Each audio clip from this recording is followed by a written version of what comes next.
Capricorn, this is for you.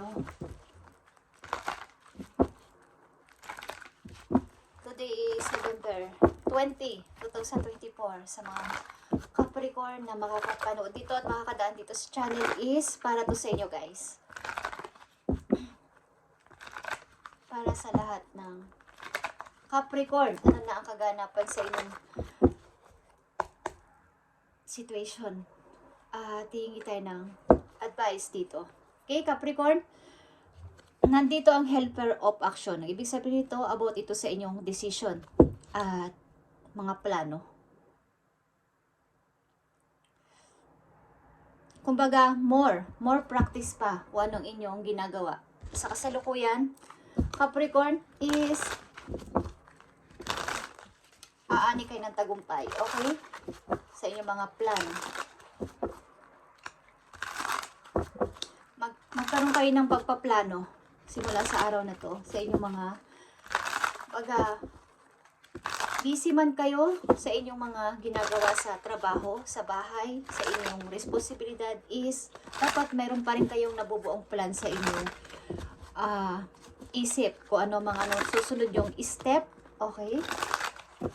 Sumunod kayo sa inyong instinct, Capricorn. Ano man yan. Sundin ninyo ang inyong instinct.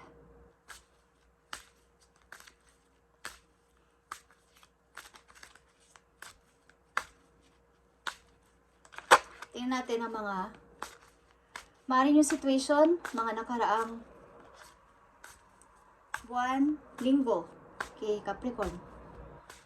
Hanggat maaari ay hindi ako tumitingin sa nakaraan, guys. Pero pag sumasali dito ang energy na mga energy na sangkot o involved sa inyong buhay ay wala tayong magagawa. Sapagkat maybe hindi pa tapos ang mga usapin ninyo sa nakaraan. Okay, Capricorn. I need 3 messages dito.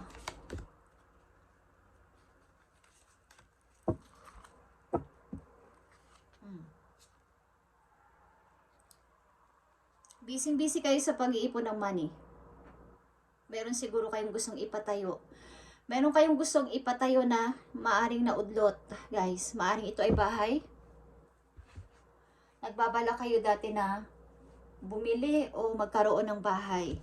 But, sa kasalukuyan, medyo ang ilan sa inyo ay nakakaipon na ng pakunti-kunti at medyo marami na. At gusto nyo tong, kumbaga, gamitin sa natitira ninyong bawa is sa future. Okay? Tingnan natin yan, guys. Sa mga Capricorn nandito sa reading na bibigyan ng message is magkaroon pa kayo ng plano.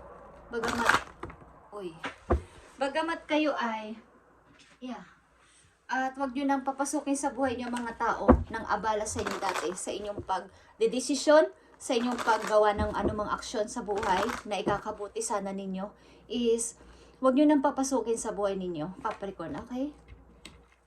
Yan ang gustong sabihin sa inyo ng inyong mga guides. Nakikita nyo to, guys. Kailangan nyo maging masaya, maging happy, at magkaroon ng freedom sa buhay. Okay, Capricorn. See? Two of Swords. Ito ay about sa inyong decision, plano, at mga gagawin. Action. Okay? Nandito kayo sa pag-overthinking. Can't decide. Ano ba ang gagawin ko, Lord? Ano ba ang gagawin ko? Mananatili na lang ba akong nagbubulag-bulagan sa situation na to at hindi ako magde-decide? Sapagkat baka may gawin akong anumang ikakasama o ikakagalit ng ibang tao. Okay. 6 of Cups, guys. Maring about ito sa tao na minahal ninyo sa nakaraan na maaaring gustong magbalik sa inyong buhay. Galing ito sa inyong nakaraang karelasyon o isa ninyong pamilya na kailangan ninyong balikan, gawin ulit yung mga hindi nyo nagawa dati. I-fix ang lahat. Gawing okay ang lahat. Mga hindi natapos. mga hindi natapos na, halimbawa is, dumaan na yung napakaraming taon na hindi nyo nakita ang person na to. Gusto nyong i-fix, gusto nyong balikan, at gusto nyo ulit amuin or puntahan. Andito kayo sa pag-iisip. Capricorn, temptation.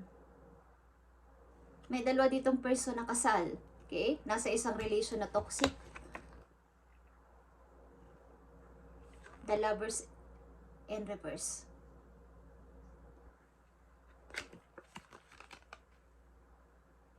Maring ito ay hindi nararapat na pag-ibig. Capricorn, kayo ay nadidiling sa third party. Maaring kayo ay may asawa ng ilan sa inyo, o ang ilan sa inyo ay nadidiling sa may asawa na, guys. Or vice versa. Okay? Ito ay isang relasyon na bawal. Maaring nai-involve o involve kayo sa isang third party dito, sapagkat ang inyong marriage ay hindi na okay. King of Swords, you need to decide, Capricorn. Kasi nandito ka sa Four of Cups. Doubt. At talaga nag-o-overthinking. Hindi makapag-desisyon. Tingnan natin yan, guys. Capricorn, kailangan mo maging malaya. Kailangan mo maging masaya. Katulad ng sinabi ko, kailangan mo maging masaya sa iyong future. I need message for Capricorn para magkaroon sila ng kaliwanagan dito sa kanilang situation. Ano man to. Ilan sa inyo ay nadidiling sa taong mahal ninyo, pero ang ilan sa inyo ay may asawa na, guys. Taong mahal ninyo. But, sad to say, hindi kayo makawala sa marriage. Okay? Anong maaring sabihin mo sa mga Capricorn nandito sa reading today, November 20, 2024? Send my message. Send my message. Thank you. Knight of Swords is here. Kailangan mo magplano. Knight of Swords is pagpaplano. Gumawa ng aksyon. Kailangan mong kumilos, Capricorn. Kung may plano ka na isang bagay na alam mong tama, is gawin mo. Huwag kang matakot. Okay? Yeah, Ace of Swords. Kailangan mo ditong makalaya sa Two of Swords. Kailangan mong ma-release lahat. Bago mahuli ang lahat, yung pagdesisyon mo ay kailangan mo nang gawin. Kung may gusto kang balikan na tao, kung may gusto kang hinga ng sorry, na either yan ay karelasyon mo dati, or magulang mo, relatives mo, na nagkaroon kayo ng mga hidwaan o away ng napakatagal na panahon, taon-taon na ang binilang. Kailangan mo tong gawin. Kailangan kang makalaya dyan. Kailangan kang makaalis dyan, Capricorn, sa nararanasan mong pag-overthinking. Okay? The Emperor is here. Kailangan mong ibalik ang control mo sa iyong sarili, Capricorn. Dito ang Emperor, Aries energy. Dito nang yung energy, Capricorn and Gemini. Aquarius, andito Aquarius. Malakas ditong Aquarius. Yeah, malakas itong Aquarius. At ito ay nagre-represent din ng dito ang mga sword, your action and your decision, and ito ay truth. Pagsasabi ng totoo.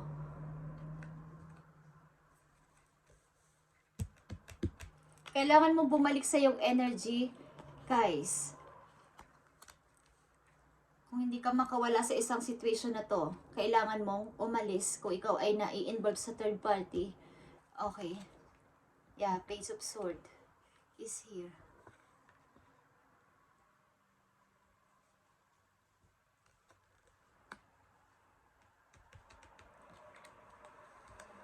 Nagbubulag-bulagan ka sa sinasabi ng ibang tao na kailangan mo nang mag-decide, Capricorn. Kailangan mo nang gumawa ng desisyon. Kailangan mo nang ipaglaban kung ano yung totoo. Sabihin mo kung ano yung totoo. Kung ano man ang iyong situation.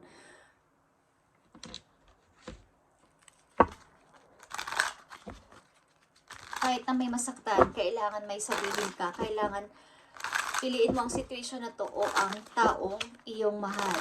Okay?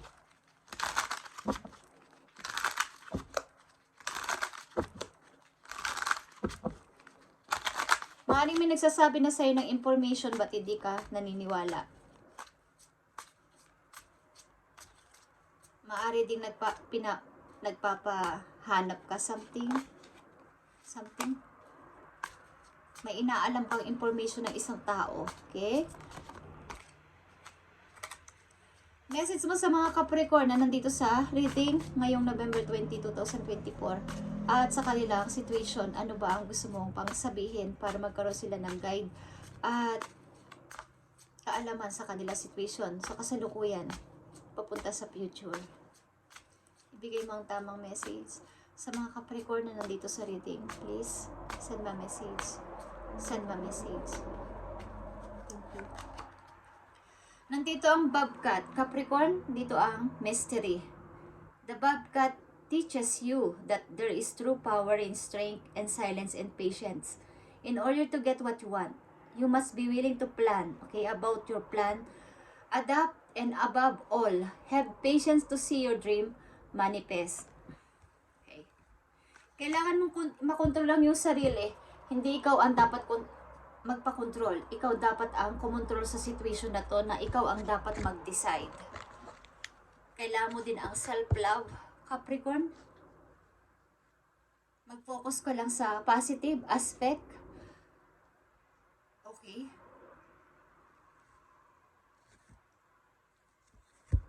Minsan maupo ka ng panandalian at kausapin mo yung sarili. Ano ba ang nangyayari na sa akin? Bakit hindi ako makapag-decide ng tuloy-tuloy sa aking kalayaan, sa freedom ko? Ano ba ang nagbibigay ng takot sa akin? Okay?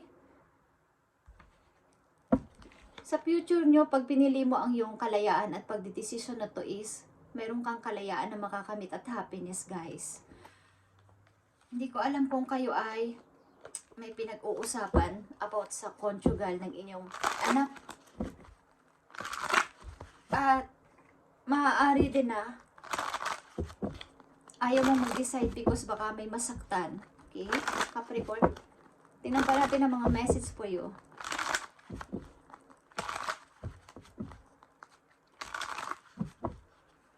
Ano pa ba ang gusto mong sabihin sa mga Capricorn nandito sa reading about dito sa kanilang situation na to? Ano pa ba ang gusto mong sabihin para magkaroon sila ng idea? Okay, 9 of Wands. Nanatili kang takot and nakakubli lang. Baka kasi pag gumawa ako ng aksyon, plano, decision, magsalita ako is takot ka. Takot ka magdesisyon, takot ka rin magsalita. Kinontrol ka ng person na to sa iyong pagde-decide at saka sa mga gagawin mo. Takot ka din. Okay? Yeah. 4 of Wands is here. Maaaring ang ilan sa inyo may lovers sa malayo, guys. At nagbabalak din na kayo ay puntahan. Nagbabalak din na mag-celebrate kayo. O nagbabalak din ang person na to o both of you na magkaroon na ng pag-meeting, something meet together, at nagpaplano ng pagpapakasal, but kayo ay, ilan sa iyo dito ay kasal pa, hindi makaalis sa marriage, okay? But kailangan mo talaga dito mag-decide kung sino at ano ang iyong pipiliin para makalaya ka dyan. Yeah. Nanatili kang takot, Capricorn.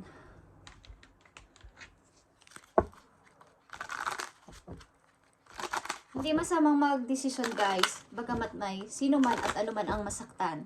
Kung ipapalit naman dito ay yung kalayaan at saka yung happiness mo. at alam mo naman sa sarili mo na hindi ka na masaya doon, kahit na ano pang gawin mong pag-grow, hindi pa rin nagiging okay. So, huwag mong sayangin ang buhay mo sa isang taong ikaw ay kinokontrol at nananatili ka pa din doon. Okay? Sa mga Capricorn nandito sa reading, kailangan mo ang self-love.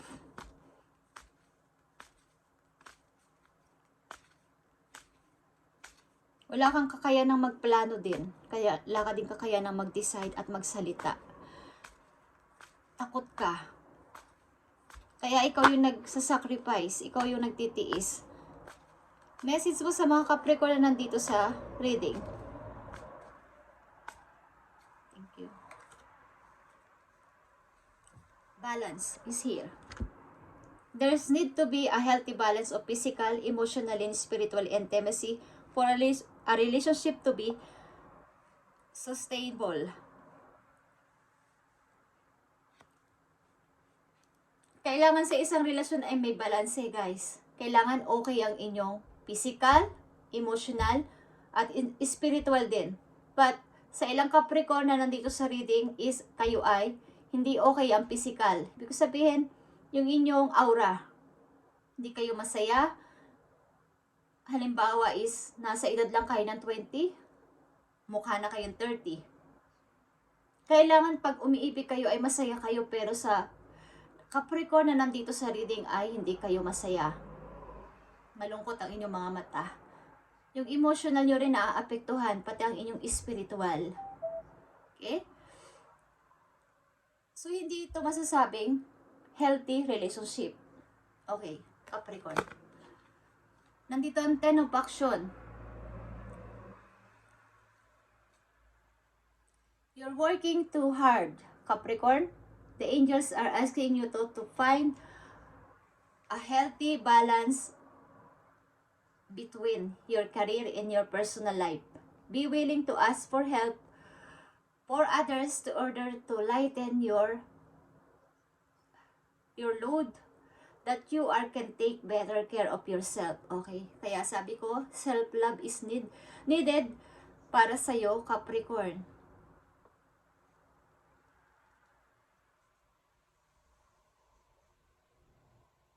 Hindi ka masaya. Hindi mo nababalansin ng maayos ang iyong sarili at ang mga tao sa paligid mo. Maaring sa loob ng bahay nyo rin, hindi mo na alam kung saan nakalagay ito, saan nakalagay yon. Okay, gulo-gulo. Okay? Minsan nakakalimutan nyo rin kumain, guys.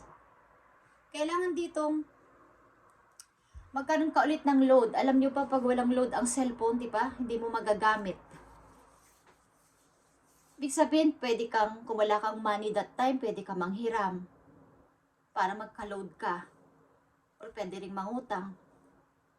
Pwede rin makihiram ng cellphone para makitext o makitawag. Sandali lang. So, kailangan mo ng help ng ilang tao para magkaroon ka ng load sa sarili mo. Charge. Yung energy mo, naubos. O nauubos dahil dito sa relationship na to, na ikaw ay kinukontrol. Wala kang kakayanang magsalita at magdesisyon.